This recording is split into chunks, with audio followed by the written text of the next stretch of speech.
So, hey guys, today I'll be calling out this one specific person right here for no particular reason.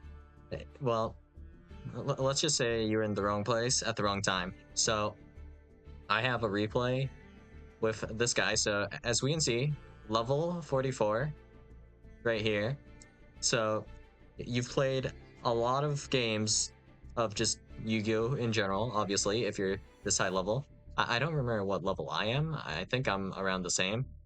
And I think I'm at like something dumb like 4,000 to 6,000 hours, somewhere in that range, right? So yeah, uh, I could kind of tell how many hours this guy put into the game just off of how many titles we're just scrolling by. Kind of, new update.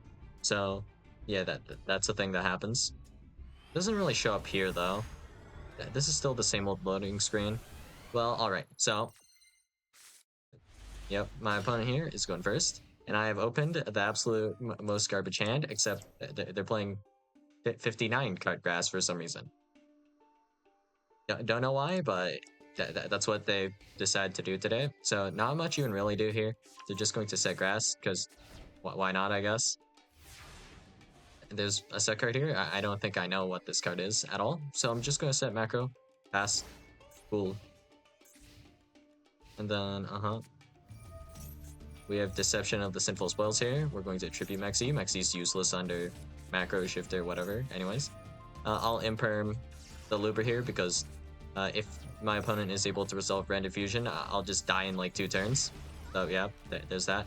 And if you guys noticed, my opponent, for whatever reason, activated the effect of Hallowed Azamina to get rid of Deception here. So yeah, we can definitely justify attributing the Maxi here to add the Hallowed Azamina. This is technically deck thinning, so it'll just increase the odds of drawing something better eventually, right? So that's completely justifiable. But then you go completely neg-2 with the Hallowed Azamina here, and well, if you have Super Poly, you could have at least discarded it, okay? But still, it doesn't really matter that much, honestly. Still, somewhat fine, all right? And then here, I mean, I don't really have anything. I guess I could have set Rise Heart, but that doesn't really do much for me. So I'm just going to bash Big Bang, deck thin. My opponent here is going to go Battle over Rise Heart. And here I'm just contemplating, do I set one of these guys? And then I'm thinking, no, I can just, I should probably take one more attack before going for any set, so no set from me. And then we have Normal Summon Ash Blossom, Joe Spring, Make Verde, and Anaconda. Now, in about like 1 second after I unpause this, my opponent here will surrender. Why is that? Well, let's read Verte's effect together. You can pay 2,000 life points and send 1 fusion or polymerization normal or quick play spell from your deck to the graveyard. And this is a cost, and if you guys don't know, costs must be paid absolutely as they are stated on the card. So, for example, if I have Tearlament's Shirin and I activate Shirin effect, Shirin will still special summon itself, but it will not mill, if I recall. That's how it works.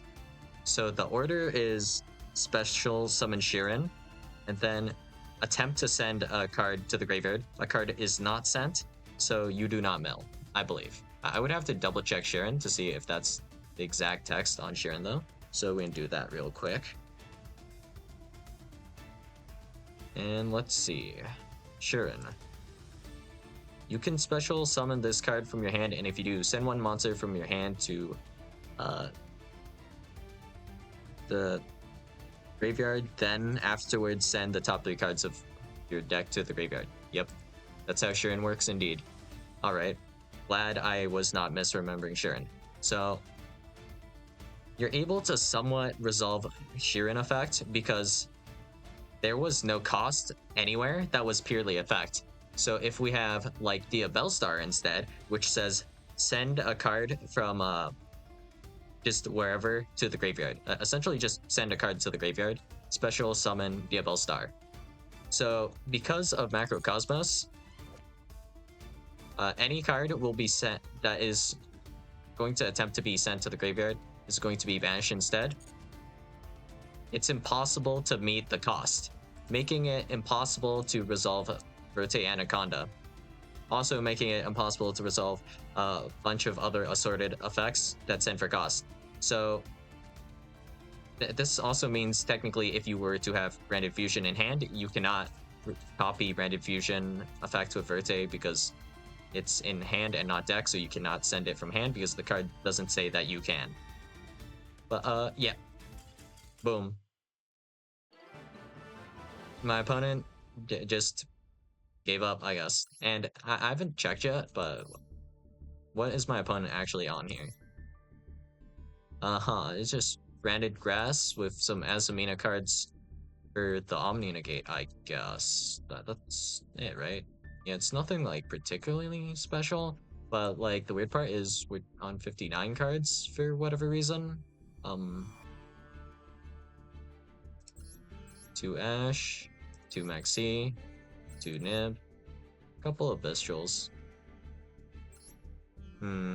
Yeah, I mean, I guess it's fine. Well, actually, yeah, you could have played more copies of Branded Opening. I don't know why we only have the one of here. That's a little bit odd, I guess. We have triple Aluber, but only one of Branded Opening. I think Opening is a little bit better if you're playing like pretty much a pure fusion deck like this, but that's just my opinion, I guess. Discarding a card can be good or bad. It's situational, but like with a hand like Aluber and Bestial Serenair, if I'm thinking about it in this way, right? If I resolve Branded Opening, which I probably will, because no one is going to Ash Branded Opening, because there's always the fear of like Branded Fusion or like the grass that looks greener with decks like this. So there's no chance you would Ash this, you would hold it, but you'd be able to Branded Opening for Aluber. If Aluber gets interrupted, then you have Serenair effect resolving, at least in this case. If we have Aluber, you will not be resolving Serenair. And then if Serenair is relevant the next turn, that just purely depends on if your opponent is actually on a deck that is like Darker Light. Aside from that, I don't think the Serenair is going to be getting you that much mileage. So yeah, that's all I got for you guys today. And just remember, you know, if your card sends for cost or says then, you know, you have to do A, then B. If A is not met, you can't do B. So in this case, A would be sending a card to the graveyard, which is what the Hallowed Azumina does, right? So we have right here, reveal. So if you have nothing in the extra deck to reveal, you can't activate the card at all. And then send one Sinful Spoils card from your hand and or field to the graveyard. You must do that for this to happen. Then special summon that revealed monster. So like if a card says destroy a card, then do the thing, that card has to be destroyed by the effect. So if you were to get destroyed by another effect, that effect wouldn't happen as well. Like with the memento cards, I don't remember that targets. I think it targets. So the memento quick play, for example, that you wouldn't be able to add anything if your opponent destroyed your monster with like, I don't know, let's say DP or just anything really. So yeah, that's all I got for you guys today, and I'll see you guys in the next video. Bye.